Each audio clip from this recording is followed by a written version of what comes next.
Olá, sejam todos bem-vindos. Estamos mais uma vez aqui no podcast Adorarei da Constante TV para compartilhar com vocês um assunto tão delicioso, tão especial para nós que é adoração. Discutindo sobre o livro do John MacArthur, A Essência da Verdadeira Adoração. Descubra como adorar a Deus de todo o coração. E nós chegamos hoje ao capítulo 7, onde nós começamos ou vamos conversar sobre a onisciência de Deus. E Deus conhece todas as coisas e a onipresença de Deus. Duas características de Deus. Que Deus é onisciente, sabe todas as coisas, e onipresente. Está em toda parte. Vou pedir que meus pares aqui da mesa abram lá em Crônicas, 1 Crônicas 28, 9. Que Davi fala sobre a importância de conhecer a Deus.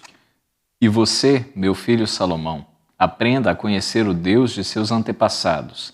Sirva-o de todo o coração e com a alma alegre, pois o Senhor vê todos os corações e conhece todos os planos e pensamentos.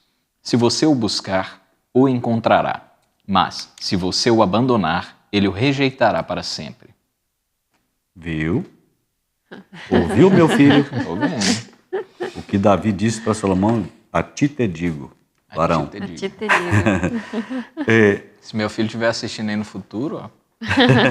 Fica a mesma palavra, sabendo, né? né? Receba. Porque, então nós vamos, nesse tempo aqui, falar sobre mais atributos, esses atributos de Deus. E conhecer a Deus, conhecer é o que importa para a nossa vida. E o que significa conhecer Deus? Uma pergunta para todos vocês. Conhecer Deus de maneira íntima e voluntária e por que é essencial para a verdadeira adoração. Temos aí a origem, a raiz da palavra íntima. Vai atrás. Íntima significa aquele conhecimento tão próximo que você já pensa como ele, como seu amigo. Essa é a raiz mesmo do íntimo? Não. É porque quando a gente vê a raiz da palavra, né, a etimologia das palavras, às vezes a gente tem um insight muito bom de... In quer dizer dentro, não é do inglês. Esse in não é do inglês. Pode ser até do latim, do grego, é dentro, de dentro. Todo mundo tem um in. Inato. Né, inato, é de dentro. E nós temos um in. Talvez intomus, mas não vou estudar, essa não é a questão. Mas olha só, eu dei um exemplo aqui de conhecer tanto que você já pensa igual, tem todo sentido, porque Paulo fala assim, nós temos a mente de Cristo. Né? Eu tenho amigos, talvez vocês tenham essa experiência também, que a gente andava tão junto que eu abria a boca, ele falava. Isso acontece com a gente. Acontece com marido e mulher, com namorados, noivos já, né? Noivo. Já marcou o casamento? Já a gente Não está revela, não pensando revela na ainda. data já, né? Já temos uma data Então, pensada. a vida é tão íntima que o que um pensa, o outro faz, o outro fala. Você tirou a palavra da minha boca, eu já ia falar. Né? Então, é nesse sentido, essa intimidade com Deus. Por que isso é essencial para a verdadeira adoração? Faz parte do conhecer, faz parte não só da vida, mas da verdadeira natureza. Então, você vai ficando mais parecido com Deus, logo você vai refletir mais isso e vai querer agradá-lo de uma forma melhor. É algo que eu acho que é... Acho que mesmo porque o que foi citado, né, que marido, noivos, amigos e tal, que completam o outro, né? Lá em casa, quando a gente está assistindo alguma coisa, eu falo, e a Aline, mas por que não sei o quê? Aí ela, mas por que não sei? Na hora, eu só faço o gesto e ela fala o negócio. Mas é porque é natural que aconteça. Então, se você não está ficando mais parecido com Cristo, é porque você não está andando com Ele. Porque é natural, até para relacionamentos humanos, que a gente se pareça mais com as pessoas com as quais a gente anda, né? Até a máxima do diga-me com quem andas, te direi quem és, né? Existe um fundo de verdade aí, que você pode estar andando para influenciar, né? Jesus, por exemplo, andava com pessoas que não eram benquistas na sociedade, mas ele não era influenciado por elas, né? Ele estava andando com elas por um motivo específico, né? Os doentes que precisam de médico, mas o seu ciclo de amizades com as pessoas com as quais você tem prazer e se identifica, realmente tem um paralelo entre quem é que anda com você e quem você Então vamos trazer isso para adoração. Eu resumiria numa frase, eu diria que a gente não pode adorar aquilo que a gente não conhece. E nem tem intimidade. E não tem intimidade, exatamente. Como que eu vou me aproximar de algo que eu não sei? Aquilo que a gente... Do Deus desconhecido. Exato, né? Aquilo que a gente não conhece, a gente teme, né? A gente tem medo. Mas o Senhor, a gente quer buscar mais, a gente quer conhecer mais, justamente porque a gente quer estar próximo dele. Tem até a questão de Paulo, né? Com a estátua lá do Deus desconhecido. Aquilo não era uma adoração. Aquele altar não era uma adoração aceita por Deus, porque a adoração a Deus tem que ser racional. Ali eles tinham medo de não estar agradando alguma divindade que talvez eles tivessem esquecido de colocar no panteão deles. Eu acho que eles se referiam ao... Eu tenho uma impressão que eles se referiam ao Deus de Israel porque ele não tinha nome. E a Grécia dominou Israel por alguns anos, né? Isso daí é um perigo porque tem muita gente, hoje em dia, que fala, tem tantas vertentes que a gente não sabe qual que é verdade. Então o importante é fazer o bem, não sei o quê. A Bíblia é bem clara a respeito disso. Não tem como você adorar a Deus por tabela. Não tem como, vou fazer uns sinais aqui, se algum desses aqui te for de agrado, então tudo bem, é isso daí. Não é assim que funciona. Tem que ser racional. Para ser racional você precisa conhecer. E se você conhece e caminha com Deus, você se torna parecido com Ele. Então fica o sinal, né? Vamos, seguindo, vamos voltar aos atributos de Deus. Onipresente e onisciente. Temos alguns textos aqui, mas vamos conversar sobre a onipresença de Deus, como essa onipresença era interpretada no Velho Testamento. Vocês lembram aí como é que as pessoas compreendiam a presença de Deus? Israel, por exemplo? Eu penso nessa questão, né? Mas mais lá para frente, eu penso que talvez ali naquele caso do povo no deserto, tinha essa coisa da presença física, né? Em algo ou em algum lugar. A nuvem, de fumaça. Isso. O tabernáculo. Mas quando a gente lê, por exemplo, no Salmo 139, que ele fala que viu quando a gente foi tecido dentro do ventre da nossa mãe, eu entendo que ele já tinha uma compreensão melhor de que Deus realmente ele estava em todos os lugares, ou que ele saberia o que acontece mesmo ali dentro do ventre da mãe, quando eu estou sendo ainda construído, né? Não é só aquele lugar específico. Você estava falando... Não tem nada a ver. Só expor para vocês um detalhe que não está no nosso escopo aqui, mas é interessante. Houve um tempo que Israel pensava em Elohim. Elohim é o Deus de Israel. O Jeová surgiu depois. Existe uma diferença de conceito para Israel. É Deus local e Deus universal. Deus de todos. Então, para Israel, Deus era só deles. Era só para eles, né? E depois, mas Deus nunca disse isso. É Israel que entendia assim. Limitava Deus a um lugar, a nação deles, onde eles estavam, onde onde estavam os símbolos, né? A arca, o tabernáculo, depois o templo construído. Deus estava ali, naquele lugar. Isso, as pessoas tinham que sair do lugar para ir lá adorar a Deus. Mas Deus estava o tempo todo, em todo lugar, né? Não existe nada. A coisa fica séria mais para frente. Daqui a pouco a gente fala dela. Como a compreensão da onipresença de Deus muda, ou pode alterar, ou pode afetar nosso dia a dia, a nossa adoração no dia a dia. Onipresença. Eu lembro do Os olhos texto... de Deus estão em toda parte. Eu lembro do texto da mulher samaritana no poço, né? Que acho que é um dos mais clássicos para falar desse assunto em específico. Mas que é justamente quando Jesus fala que viria o tempo em que os adoradores iriam adorar em espírito e em verdade. Não é mais o monte... Já chegou, ele falou. Né? Já chegou, exato. Não é mais o monte ou o templo, mas o adorador adora em espírito e em verdade, onde ele estiver. E isso está totalmente relacionado à onipresença de Deus, né?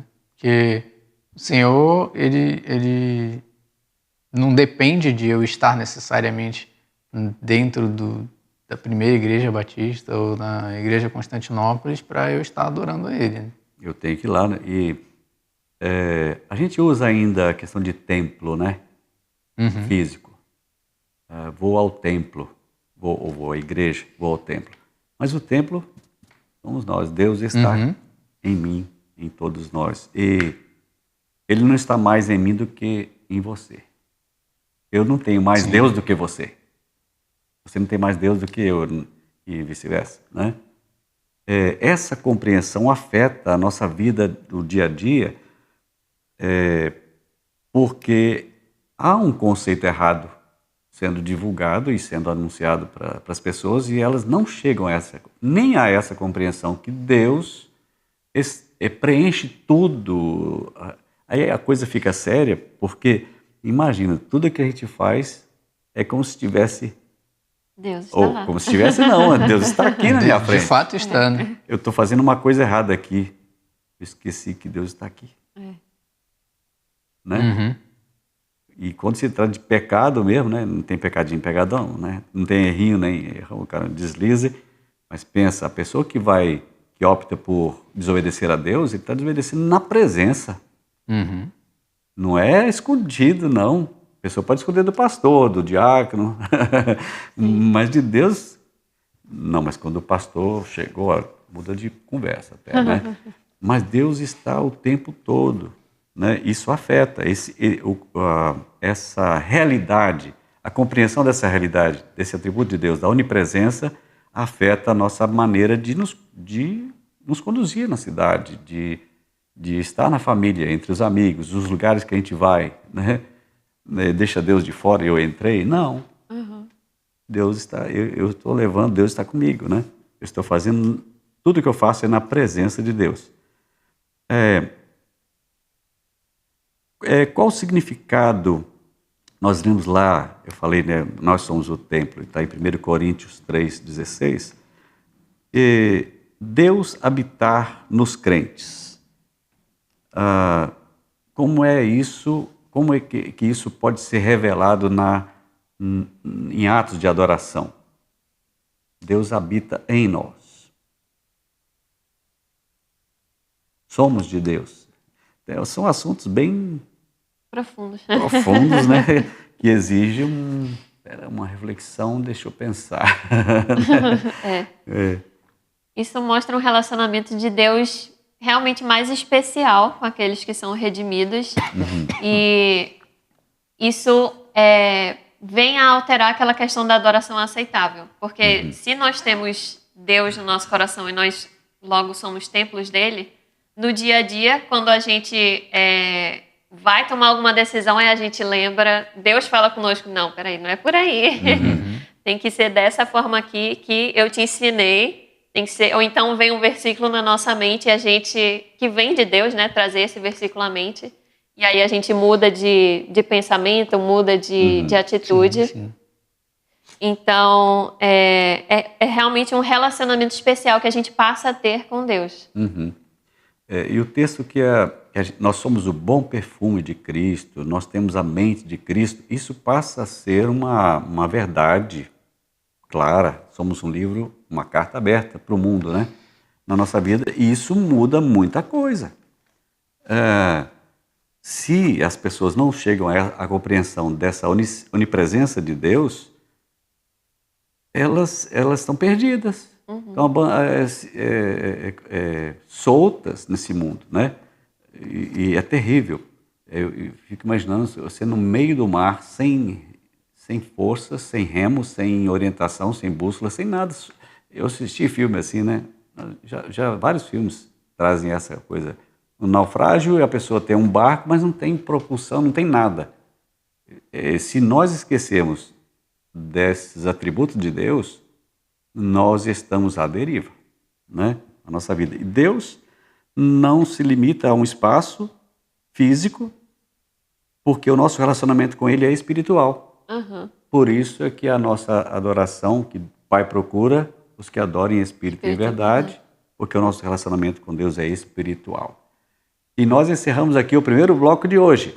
Não esqueça de curtir, compartilhar e fazer os seus comentários. Eu espero vocês no próximo bloco. Até já. Estamos de volta no segundo bloco de hoje, discutindo o capítulo 7 do livro A Essência da Verdadeira Adoração, de John MacArthur. Nós estamos buscando compreender os atributos de Deus para que a nossa adoração seja aceitável a Ele. E nós estamos aqui com dois atributos importantes, a onipresença e a onisciência de Deus. Ainda conhecendo sobre a onisciência de Deus e como isso afeta na nossa adoração. Deixa eu ver aqui a página que a gente estava conversando. Interessante um ponto que eu destaquei aqui. Deus está até mesmo em lugares, olha que curioso, interessante. Deus está mesmo em lugares que nós associamos ao mal. Ele está no coração de um pecador não convertido, com a finalidade de esquadrinhar e convencer. É estranho, mas ele é estranho para nós, porque isso não faz parte da nossa conversa cotidiana de igreja, né? Deus está no inferno com o propósito de julgar. Como assim? Porque ele é capaz de destruir tanto a alma como o corpo. Abra lá Mateus, por favor, aí, 10:28. Caramba, é isso mesmo que eu estou lendo aqui? O que Jesus disse lá? O Giovanni vai. Não tenham medo dos que matam o corpo, mas não podem matar a alma. Antes tenham medo daquele que pode destruir tanto a alma como o corpo no inferno. Tenham medo, você está lendo na versão NVI. É o temor, não o medo de susto. Então, Deus está no coração daquele que não crê também. É estranho, mas olha, se Deus está em todo lugar, eu tenho que crer que Deus está em todo lugar. Eu posso ir para Plutão, Deus está lá. Não é um planeta, né? Não mais. Não é mais. Mas ele está lá também. Mas ele continua lá. Né? Até o universo está expandindo, eu estou lá no infinito. Eu estou naquele telescópio James Webb. James Webb. Deus está lá também. Gente, tem uma situação aqui muito dramática para colocar para vocês. E para quem está assistindo agora, seja bem atento a isso que eu vou anunciar. A coisa aperta. Quando pecamos, seja em pensamento, seja em palavras, seja em ação, o pecado é praticado na presença de Deus. Ai, ai, ai. Em qualquer situação, o pecado é praticado na presença de Deus. Cara, eu estou morto. Né? E agora, como é que fica isso? Jesus tem misericórdia. Olha só, o Salmo 90, a oração de Moisés, né? Versículo 8, ele reconhece as implicações da onipresença de Deus com relação aos nossos pecados. O que ele diz lá? Colocar-se diante de ti nossas maldades, diante de ti. E à luz do teu rosto, nossos pecados ocultos. Ixi, eu tenho um pecado aqui que eu não conto para ninguém, mas Deus sabe. Né? Olha, precisamos dessas coisas. Em outras palavras, quando pecamos, é como se subíssemos, olha, lá para o céu. Eu estou diante do trono de Deus, na sala do trono, em pé. Aí eu cometo aquele pecado ali na presença de Deus, o Criador, o Supremo. Eu não sou fulminado, né? Poderia ser fulminado. Mas a graça de Jesus contemplou, né, a minha vida. Isso coloca uma vigia na nossa vida, né? É uma vigia. Por isso que é séria a coisa, o tema da adoração é muito sério na nossa vida de crentes, porque se nós não tivermos consciência dos atributos de Deus, nós vamos viver uma vida errada. Nossos procedimentos, até nós expressamos bonito na adoração, cantamos e tudo, mas a nossa vida não está lá essas coisas. É toda diante de Deus. Não é só na hora que estamos reunidos. Vamos fazer um culto doméstico aqui. Deus está presente. 2 ou 3 reunidos, Jesus falou que estava presente.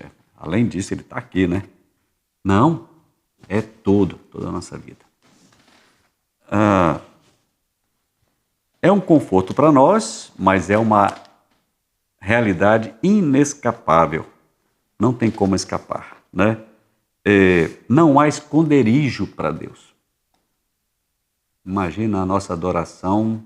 Eu quero adorar a Deus de forma genuína. Como isso pode acontecer? Sabendo da onisciência de Deus. Onipresença, quero dizer.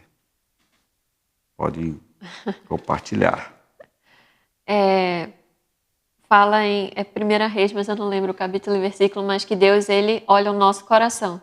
Uhum. Então, a gente estando com esse coração na presença de Deus, buscando melhorar, buscando essa adoração aceitável, Deus também, ele não só vê os nossos pecados, mas ele vê as intenções do nosso coração. Uhum.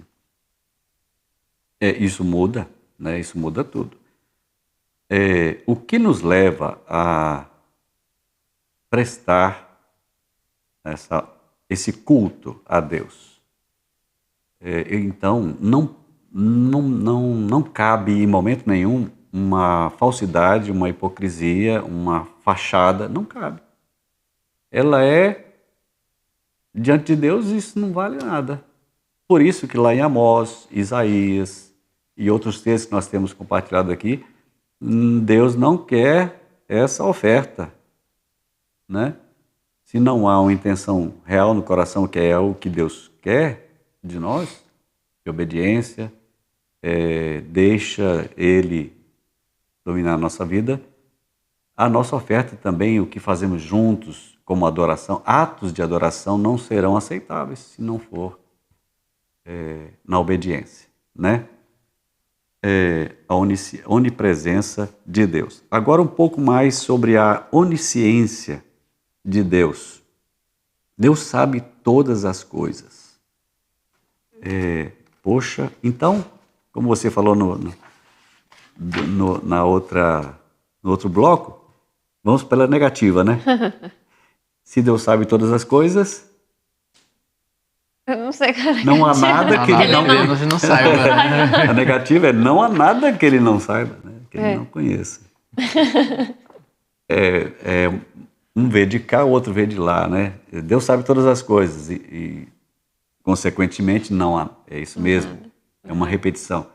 É o paralelismo, né? Ontem teve um culto de oração, o pastor Norton estava falando sobre os salmos. Tem os salmos da peregrinação, ele falou sobre todos eles, a partir do 120, né? até o 144.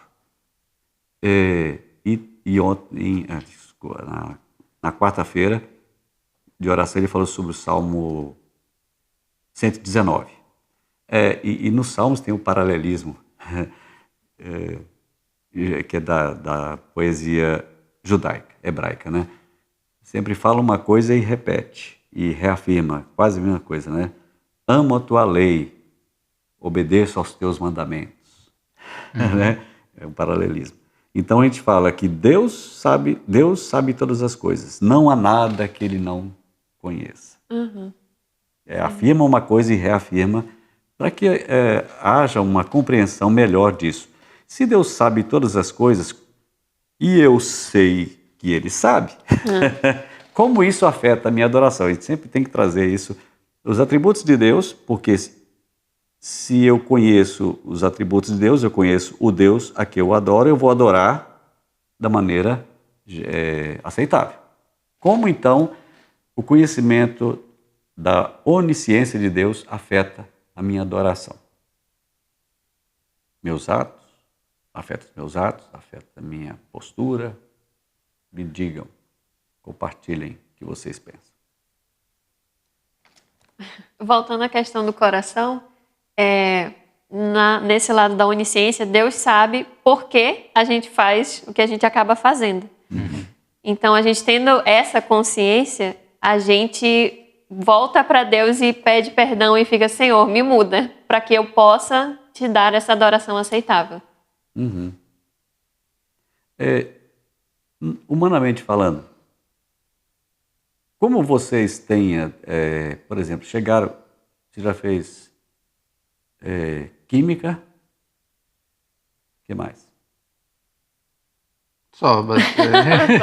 E a sua área de programação? Foi Como é que chegou? dentro da faculdade eu comecei, mas uma boa parte foi autodidata. Pô, você papirou bastante. A pandemia ajudou, pandemia. né? Um ano aí de... Rapaz, na pandemia eu também busquei muito conhecimento na área de edição de vídeo. Eu virei editor de vídeo. O que eu fiz de muitos defeitos especiais. Como é que você chegou no Movie Maker, Videomaker, design? Você estudou muito? Sim. Estudar muito, com certeza, até hoje, né? Você, na arquitetura... Tive que fazer faculdade, especialização, trabalhar na área para ter experiência verdadeira. Você estudou a arquitetura em eras passadas, né? Sim, Até histórico. Sim. Tem coisas que encantam a gente, né, na arquitetura. Sim. E Deus? Onde Deus buscou? Onde Deus procurou, se formou? Onde ele formou o conhecimento dele? Isso é interessante quando a gente pensa na criação, porque Deus não precisava de uma bibliografia para montar, para saber qual é a melhor forma de criar o mundo. Ele não tinha algo antes dele. Mesmo porque ele, na criação, não tinha uma bibliografia, porque ele estava criando as regras do jogo. Isso é tipo, sei lá, estudos estruturais de prédio, que você precisa fazer porque tem que saber como é que a gravidade se porta, os materiais se portam, dependendo da região. Se Deus quiser, ele faz de cabeça para baixo, porque é assim que é a realidade agora. Não existe nenhum conhecimento a priori que Deus usou para fazer nada. Sim. Todo conhecimento... Até o tempo, né, que a gente até ignora de tão natural que é, o tempo, as coisas envelhecem e tal. Como é que Deus pensou numa estrutura se a estrutura vai envelhecer? Pois é, porque ele criou o envelhecimento da estrutura. Exatamente. Impressionante essa realidade para nós, né? Porque muitas vezes a gente acostuma com as coisas e se perde em fatores tão importantes como esse. Deus sabe todas as coisas. Nossos pedidos em oração, Ele já sabe. Sim. Então, por que nós oramos? É muito mais para o nosso benefício. Né? Deus precisa da nossa adoração? Não. Não. Nós também. que precisamos. Nós precisamos. Precisamos adorar. Né? Tem o texto que fala, né? Quem é conselheiro dele, né? Quem pode medir o seu conhecimento? Né? A eternidade, ele sempre é Deus. Interessante aqui, agora é para mim, né? Jesus falando que até os fios do nosso cabelo estão contados. Rapaz, alguém já parou para pensar nisso? O que isso interessa para Deus? Né? Você tem quantos mil fios aí? Não é nem questão de interesse, é que Ele fez. Deus sabe. Ele só sabe. Não é simples. Ele sabe das coisas triviais como das mais inescrutáveis. Né? Eu achei interessante nessa parte que o autor cita esse exemplo, que Deus nem precisa ter o trabalho de ir lá contar. É verdade. Ele já sabe. Peraí, deixa eu ver. A informação já está lá. Não é que é algo importante, que isso vai mudar muita coisa, é que a informação já está lá. Ele sabe. Ele sabe. Não cai uma folha sem o conhecimento de Deus. Imagina a floresta amazônica. Deus sabe, né? Sim. Agora, eu vou plantar, vou fazer um transplante. O médico sabe quantos cabelos, quantos fios ele vai colocar. Ele precisa Ele tem que contar, né? Tem que contar. Mas Deus já sabe todas as coisas, né? A sabedoria de Deus é infinita. Ele imagina, eu estou com uma partitura aqui, tem uma orquestra na minha frente, eu já sei o que cada um precisa tocar. Na hora certa. Uhum. Assim é Deus, né, com a sua criação. Ele já sabe tudo, ele já tem a informação, ele não precisa de ir lá. Né? É que a gente está conversando. E tanto sabe, né, que ele planejou tudo para ser bênção para nós, bênção para aqueles que creem. Olha, Deus sabe todas as coisas. Por acaso vocês estão reclamando aí de quê? Né? Deus conhece todas as coisas. E daí? O que isso implica na nossa vida? Quais lições práticas nós podemos tirar sabendo disso, né? Que Deus conhece todas as coisas?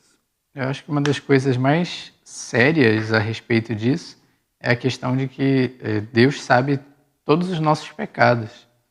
E mesmo sabendo disso, Ele ainda assim nos amou e entregou o Filho dele para morrer por nós. Uhum.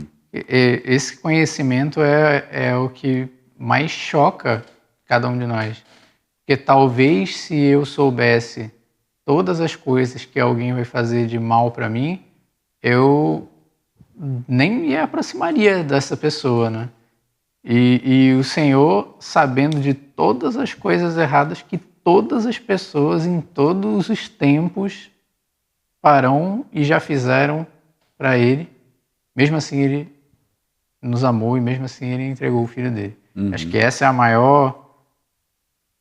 o maior choque desse conhecimento da onisciência de Deus. Uhum. E nós terminamos aqui mais um bloco, vamos terminar, discutindo sobre a onisciência de Deus e a onipresença. Essa realidade, esses atributos de Deus, o conhecimento desses atributos de Deus afeta a nossa vida, tanto de crentes como de descrentes. É uma realidade imutável, né? Que nós aprendemos, buscamos conhecimento e aprendemos de Deus, e isso afeta a nossa vida e afeta a maneira como nós nos dirigimos ao santo, ao sagrado, ao eterno Deus. Nós esperamos vocês para o próximo bloco. Até já. Estamos de volta no podcast Adorarei, terminando o nosso último bloco de hoje, falando sobre atributos de Deus, a onipresença e a sua onisciência. E precisamos saber bem o que isso significa para que a nossa vida seja, se for necessário, alterada, nosso procedimento alterada a nossa relação com Deus e a nossa manifestação de adoração a Deus nos atos de adoração, seja pessoal, individual ou seja coletivo.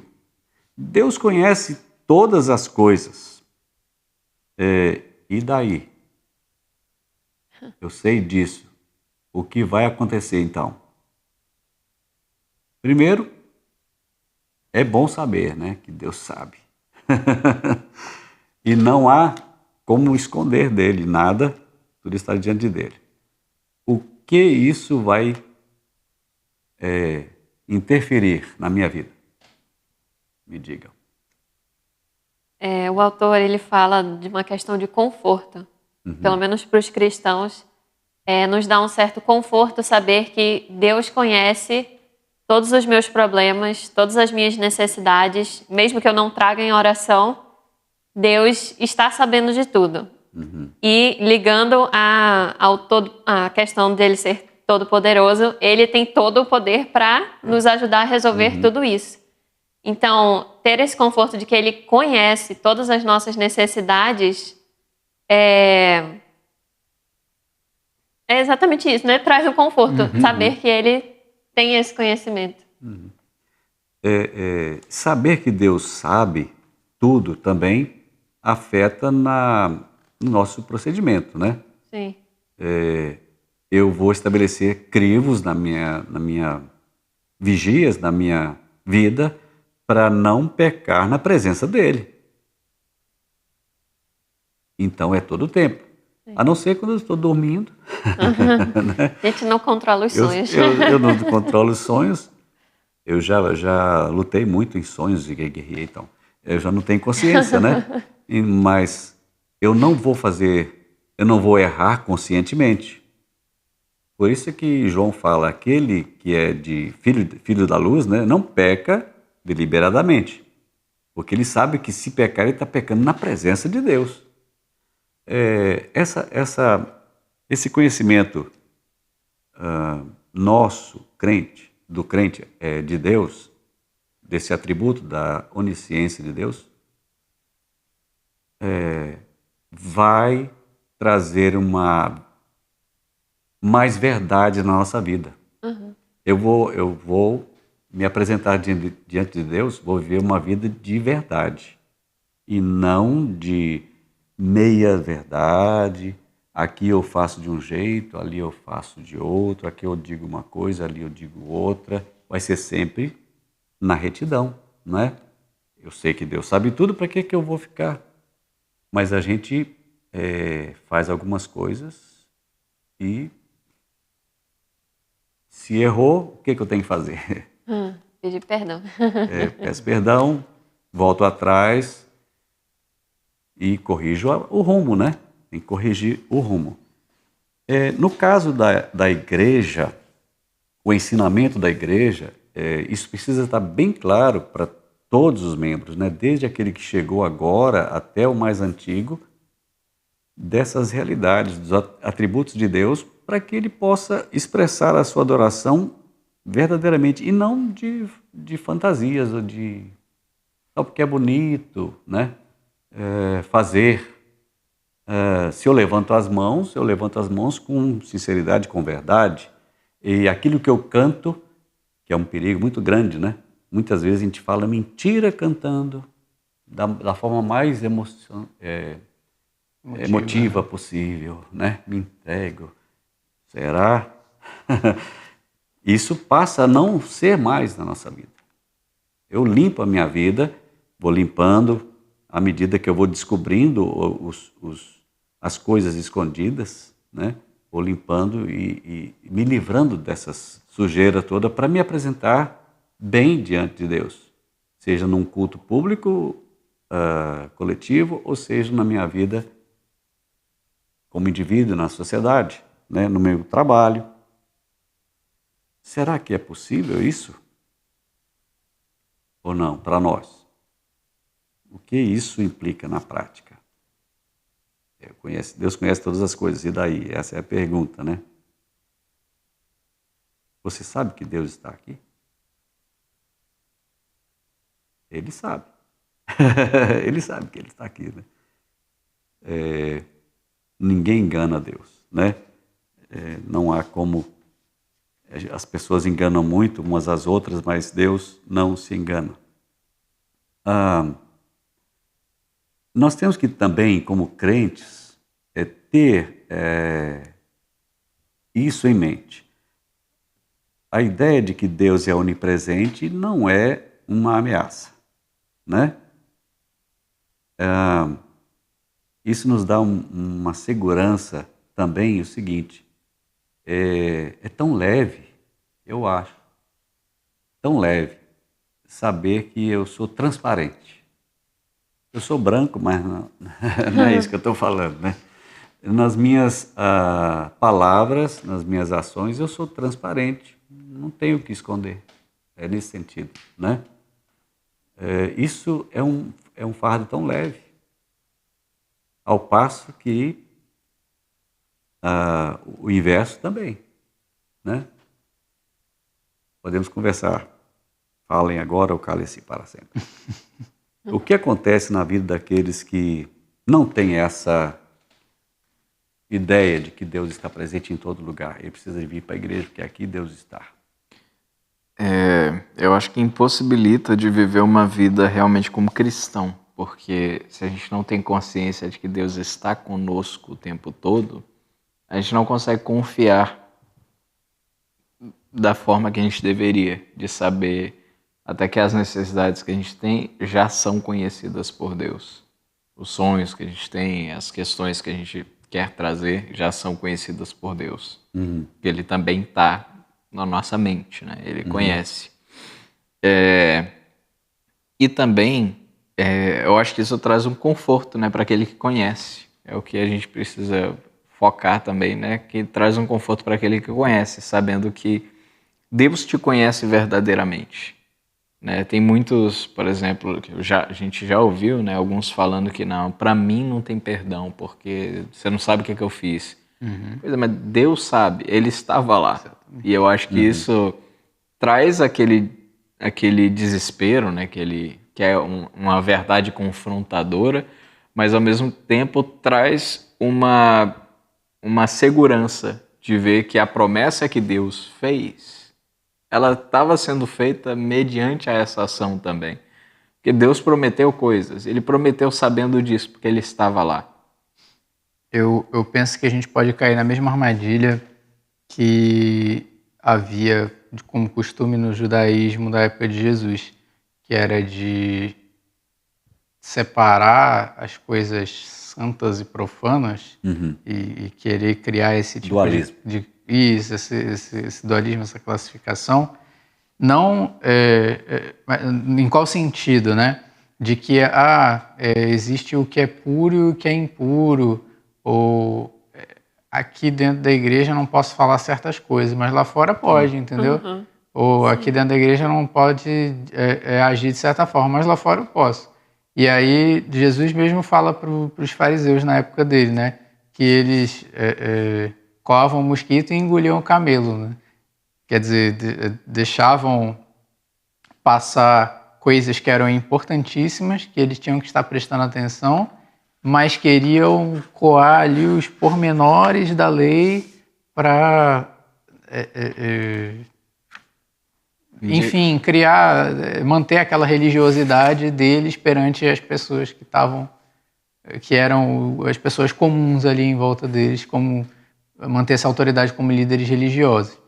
E a gente hoje tem que escapar disso, entendendo exatamente essa questão de que não existe lugar onde a gente não esteja perante o Senhor. E aí já não é mais uma questão de eu posso fazer isso dentro da igreja e fora eu não posso, é uma questão de integridade mesmo perante o Senhor. Chegamos aqui na história de Pedro, e Jesus falou que ele ia pecar, ele ia mentir, ele ia negar. Pedro vacilou, ele disse, não, eu vou até a morte, mas não, rapaz, ele ainda estava sendo preparado, né? Mas é um conforto também para nós a história de Pedro, porque Pedro foi homem como nós. E bruto, né? Pedro era muito bruto, um pescador iletrado, mas depois, então, ele era um humano e muito impetuoso, tomou aquelas atitudes de negar, não conheço esse homem, nunca vi mais gordo, tipo assim, né? Depois ele chora amargamente porque ele fez aquilo ali na presença de Deus, não foi na presença das pessoas. Aquela mulher que chegou e perguntou, você é um deles? Não, foi na presença de Jesus, sabia e tinha avisado. Mas Jesus já sabia tudo o que tinha que fazer com Pedro. Depois, no capítulo 21 de João, ele restaura Pedro, né? Deus sabe todas as coisas e, sabendo todas as coisas, Ele nos ama. E nós temos de aceitar assim. Nós vamos aceitar assim. Nós temos que admitir que a onisciência de Deus é um fator, como eu disse antes, um crivo, é um vigia na nossa vida muito importante para não pecar. Mas, se isso acontecer, João escreveu, né? Eu escrevo essas coisas para vocês não pecarem. Mas, se alguém pecar, ele é fiel e justo, confessa, né?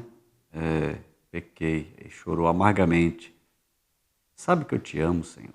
Sabe que eu te amo, sabe que eu te amo. Então, apacenta meus cordeirinhos, né? Minhas ovelhas. Ele é fiel e justo para perdoar os nossos pecados. Então, sabendo da onisciência de Deus e que Ele vê tudo, é uma motivação para nós para a santidade. Viver uma vida sem hipocrisia, sem mentiras. Eu espero que essa discussão, essa realidade que a gente está trazendo aqui possa ajudar as pessoas que vão ouvir, vão assistir. Será que não precisa mudar de rumo essa vida, né? O que Deus está tratando na minha vida? Eu estava pensando numa pessoa que está sofrendo muito esses dias e meditando sobre o que está acontecendo com ela, eu pensei assim, o que Deus tem trabalhado na vida dele ou deles? Deus está tratando. Eles estão sofrendo? Estão. Mas é um tratamento de Deus. É a coisa espiritual, né? Que precisa ser resolvida. E na nossa vida, sabendo que Deus conhece todas as coisas, eu preciso tratar disso. Como devemos responder? Aí vem a questão crucial. A nossa resposta à onisciência de Deus. Como é? Qual é a nossa resposta? A gente já falou bastante em termos gerais e até falamos sobre isso também, né?